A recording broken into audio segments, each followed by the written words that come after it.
Quem nunca teve problema com telefonia? Não só eu, mas você que está nos assistindo, certamente já passou por algum transtorno nesse setor de serviço. Não é à toa que há quase 20 anos a telefonia está entre os 3 maiores problemas dos órgãos de defesa do consumidor. O Consumo Direito dessa semana irá tratar de algumas questões sobre esse tema. Vejamos a primeira pergunta.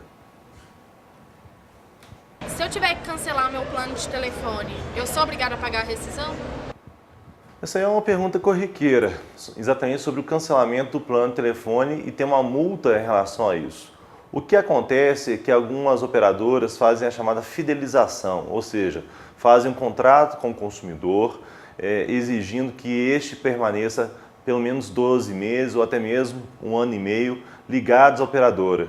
Se o consumidor sai antes desse prazo, ele acaba pagando uma multa, e muitas vezes uma multa pesada em relação a isso. Então vamos pegar alguns detalhes. Primeiro, se existe uma fidelização, isso tem que representar uma vantagem para o consumidor. Não faz sentido você fazer um plano, se vincular a ele, sem nenhuma nova vantagem. Então exija, numa negociação com a operadora, uma vantagem para que você tenha, obviamente, a fidelização concretizada. Segundo, a multa a ser paga, o entendimento dos órgãos de defesa do consumidor, que ela não pode ser superior a 10% do contrato. Muitas vezes é um valor muito maior do que isso, inibindo o próprio cancelamento do contrato. Então observe o valor em relação a essa multa. Terceiro, se a operadora está dando causa ao problema, o serviço não está de acordo com o que foi contratado, está inferior, não está sendo cumprido o contrato, obviamente não há de se falar em pagamento de multa, porque quem está dando causa ao problema não é o consumidor, mas sim o fornecedor. Então observe exatamente o que está acontecendo, faça as reclamações diante dos órgãos de defesa do consumidor ou até mesmo a Anatel, que é a agência responsável por regular o setor de telefonia móvel e fixa, dentre outros serviços. Vejamos a próxima pergunta. Eu queria saber qual é o preço máximo que uma operadora pode me cobrar pelo preço de ligação. Cabe à agência reguladora do setor, ou seja, a Anatel, através de planos 1 por 1 com as operadoras de telefonia móvel ou fixa, regular a questão das tarifas a serem cobradas. De qualquer forma, observe o contrato que você fechou com a sua operadora. Nenhuma tarifa pode ultrapassar aquilo que foi fixado, nem pela Anatel, nem pelo contrato. Se você tem dúvidas sobre os valores cobrados, a própria Anatel informa que você tem o direito de pedir o detalhamento dessa conta. Algumas operadoras já entregam esse detalhamento de pronto ao consumidor, mas outras não. Então, lembre-se, é um direito seu de exigir esse detalhamento gratuitamente para a operadora.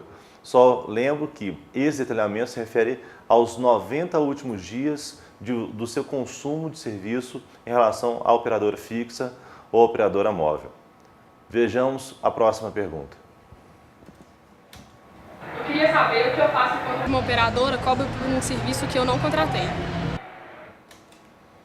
Essa questão não se refere apenas à telefonia, mas a qualquer outra situação. Ou seja, se você tem uma cobrança por algo que você não utilizou, a chamada cobrança indevida, você tem o Código de Defesa do Consumidor, no artigo 42, falando sobre isso. No 42, parágrafo único, o que se coloca?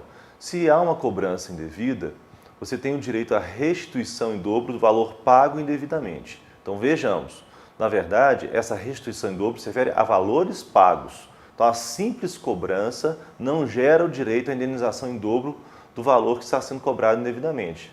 O consumidor teria que ter pago esse valor para ter uma restituição. Então vamos pegar um exemplo. Imagine uma conta que veio de R$180. Desses R$180, R$40 vieram indevidamente e você acabou pagando. Então a restituição em dobro se refere aos R$40. Então você teria o direito de receber R$80. Também é bom sempre ressaltar que nesse mesmo artigo 42, a cobrança não pode levar a um constrangimento do consumidor, uma humilhação, uma cobrança que se dá de forma exagerada sobre esse consumidor.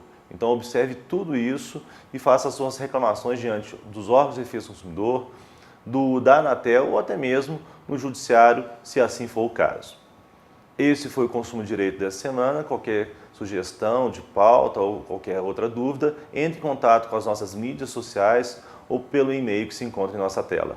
Um abraço e obrigado.